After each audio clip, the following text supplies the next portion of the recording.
আসসালামু আলাইকুম। প্র্যাকটিসিং মুসলমানদেরকে এমনভাবে ঐক্যবদ্ধ হতে হবে যেমনটা লতাপাতা একে অপরকে জড়িয়ে থাকে।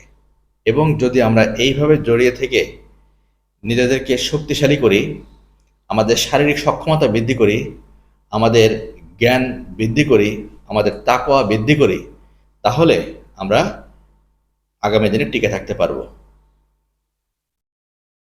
আমাদেরকে এইভাবে ঐক্যবদ্ধ হয়ে প্রথমে শত্রুদের মোকাবেলা করব। কোন শত্রুদের প্রথমে মোকাবেলা করতে হবে? আমাদের ভেতরে যারা মুসলিম নামধারী মুনাফিক আছে, অর্থাৎ যারা ইহুদি, নাসারা এবং মুশরিকদের বন্ধু, অথচ তারা নামে মুসলমান, যারা কোরআনের প্রতি বিতৃষ্ণা ভাব আছে, রাসূলুল্লাহ সাল্লাল্লাহু আলাইহি সাল্লামের জীবন আদর্শের প্রতি যাদের অ্যালার্জি আছে, অথচ তারা মুসলমানের ঘরে জন্মগ্রহণ করেছে এবং নামে মুসলমান, এরা আমাদের সবচেয়ে বড় শত্রু। এই শত্রুদেরকে আগে নিধন করতে হবে।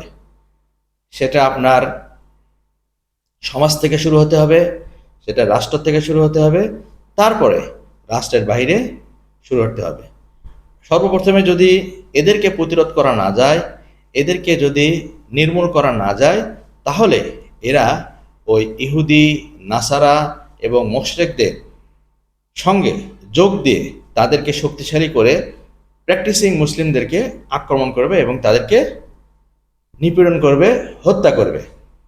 সুতরাং আগে আইডেন্টিফাই করতে হবে মুসলমান নামধারী কারা আছে, এই মুসলমান নামধারী মুনাফিক কারা, মুসলমান নামধারী কাফের কারা, মুসলমান নামধারী শয়তান টাইপের প্রকৃত শয়তান মানুষ কারা, তাদেরকে আইডেন্টিফাই করে তাদেরকে আগে নির্মূলে সচেষ্ট হতে হবে।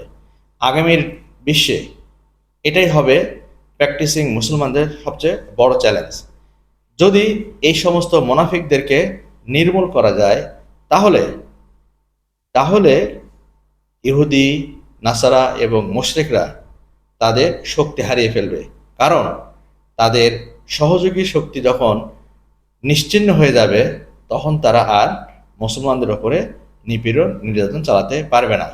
তখন মুসলমানরা তাদের ওপর বিজয়ী হবে এবং আবার একটা সুন্দর ন্যায়ের পৃথিবী মানুষকে উপহার দেবে।